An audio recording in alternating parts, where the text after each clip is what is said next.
Ya, Assalamualaikum warahmatullahi wabarakatuh. Apa kabar teman-teman semuanya? Semoga sehat terus ya dengan keadaan sehat dan lancar semua urusannya. Jadi pada hari ini kita mau bahas tentang monopoli dan kebijakan pemerintah.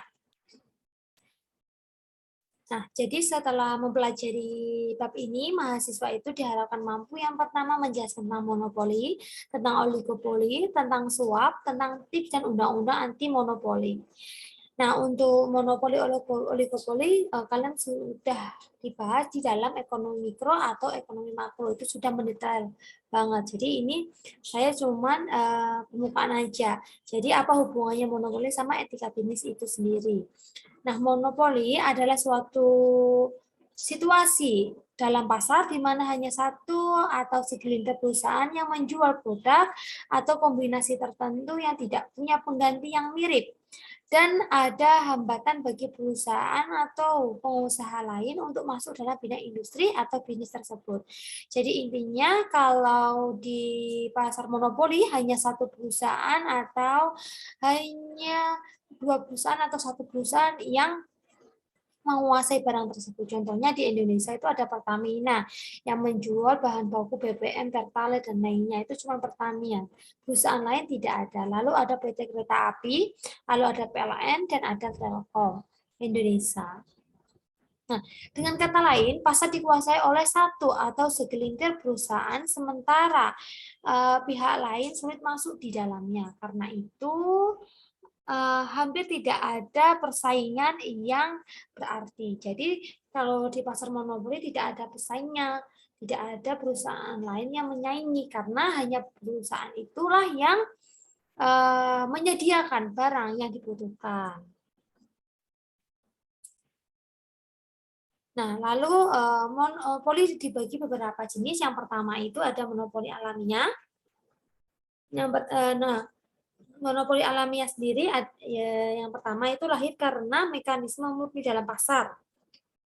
Nah, jadi bagaimana pasar itu menciptakan pasar monopoli itu sendiri. Jadi tidak diciptakan, tapi secara alamiah. Yang kedua lahir secara wajar dan alamiah karena kondisinya objektif yang dimiliki oleh suatu perusahaan yang menyebabkan perusahaan lain ini unggul dalam pasar tanpa bisa ditandingi dan dikalahkan secara memadai oleh perusahaan lain. Misalkan kalau monopoli alamiah itu awalnya di sini ya ada PT ada produk motor. Motor itu kan ada Honda, ada apa yang lainnya ya, ada Suzuki, ada apa merek banyak ya kalau di motor. Nah, di sini kalau dia mengalami monopoli secara alamiah berarti konsumen itu hanya memilih di Honda aja misalkan, tidak memilih Suzuki atau yang lain. Nah, jadi disinilah bisa dikatakan pasarnya, pasar Honda yang memonopoli. Padahal pada awalnya dulu itu banyak motor-motor selain Honda. Jadi sekarang sudah Honda yang memonopoli karena ada beberapa daerah di Jawa Timur atau Jawa Tengah itu kalau ini uh, kalau menyebut motor itu bukan motor, tapi mereka nyebutnya Honda. Honda motor walaupun mereknya Suzuki atau yang lain, mereka nyebutnya Honda. Nah, di sanalah ciri-ciri terjadinya monopoli alamiah. Lalu ada namanya monopoli artificial. Nah, di sini itu lahir karena persekongkolan atau kolusi politisi dan ekonomis antara pengusaha dan pengusaha lainnya demi melindungi kepentingan kelompok dan pengusaha tersebut. Lalu lahir karena pertimbangan rasional maupun irasional.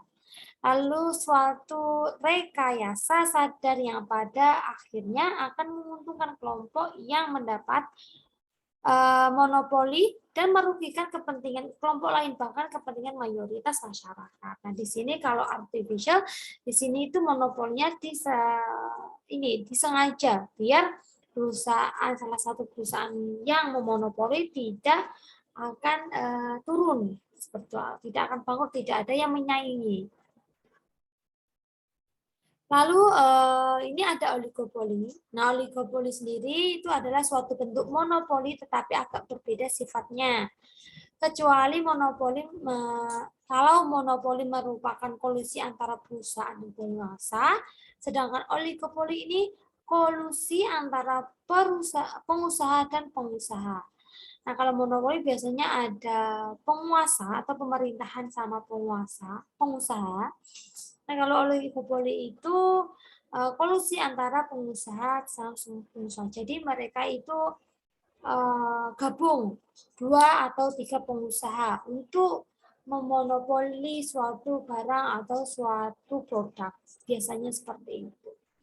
Inti dari oligopoli ada perusahaan sepakat baik secara tersirat maupun tersurat untuk menetapkan harga produk dari industri sejenis pada tingkat yang jauh lebih tinggi dari harga maksimum murni dalam pasar. Nah, misalkan di sini kita bisa contohkan harga minyak. Nah, minyak itu kan banyak ya, banyak produknya dari Wingfood, dari PT Sinarmas, dari semuanya ada berbagai macam. Nah, di sana mereka berkolusi antara pengusaha itu untuk menaikkan harga, yaitu yang awalnya seliter 14.000 jadi 25.000 misalkan seperti itu. Jadi dinaikkan serentak dan sama.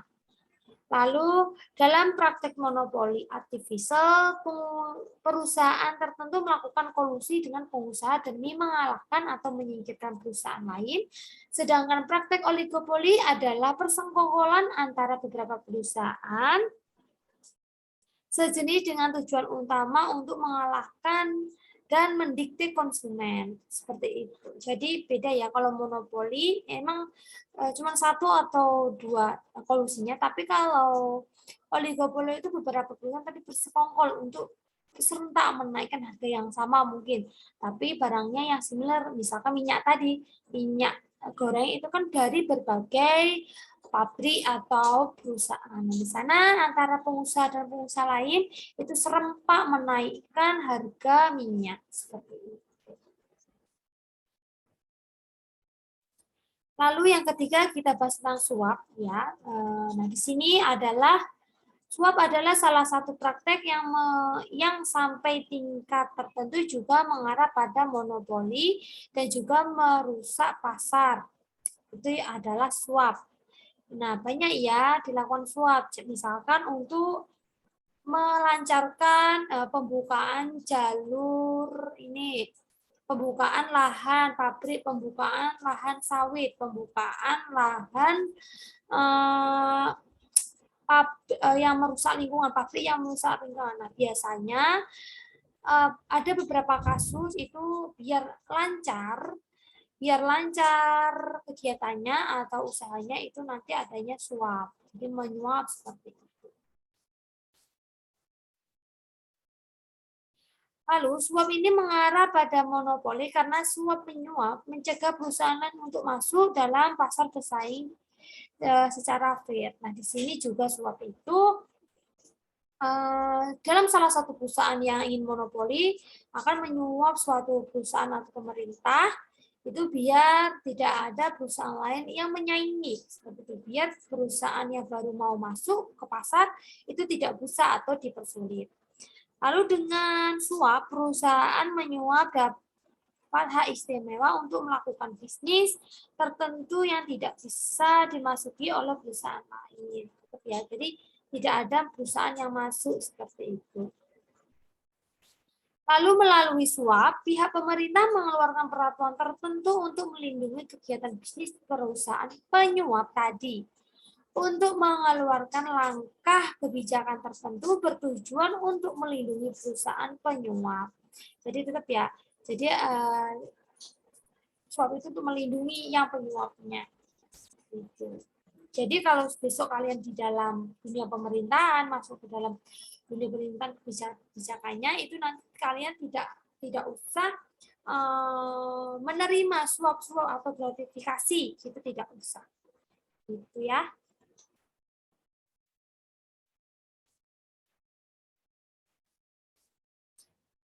Lalu yang keempat ini adalah tips. Tips adalah hadiah atau pemberian cuma-cuma yang diberikan kepada seseorang atau pihak tertentu sebagai tanda terima kasih atas bantuan atau pelayanan yang telah diberikan. Kendati bantuan atau pelayanan itu merupakan tugas dan tanggung jawabnya.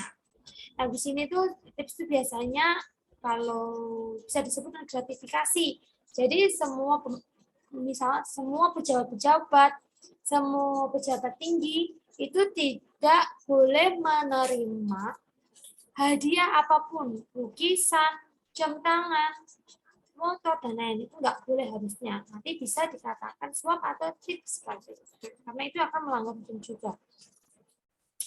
Lalu tips adalah bentuk perilakuan etis sebagai ungkapan penghargaan yang tulus atas jasa orang lain. Tapi kalau dalam arti positif, tips itu bagus juga. Jadi itu memberi ini ya hadiah, seperti memberi hadiah biar nanti waktu nanti kemudian hari dimintain tolong lagi itu mau. Lalu tips tidak menimbulkan persoalan etis, namun tips bisa merubah menjadi suap karena secara positif menerima tips merasa berhutang budi, dengan demikian dengan penuh resiko ingin membalas kebaikan dengan manipulasi tertentu. Nanti kalau dalam arti negatif ya nanti tips itu akan diartikan sesuatu yang salah.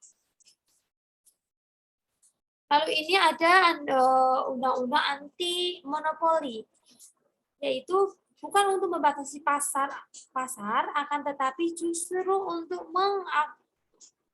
mengaktualisasikan cita-cita pasar bebas dan menjamin agar pasar yang fair dan benar-benar berfungsi. Jadi dengan adanya undang-undang anti monopoli, kan nanti semua perusahaan bisa masuk pasar secara bebas. Nah, di sana nanti akan menimbulkan dampak positif bagi masyarakat atau pengusaha baru. Tapi kalau terdapat monopoli kan nanti yang kaya akan semakin kaya, yang miskin akan semakin miskin.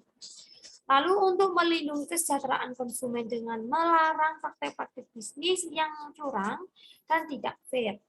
Melindungi perusahaan kecil dan mencegah praktek bisnis yang monopolis atau oligopolis seperti itu. Nah, ini undang-undang anti korupsi.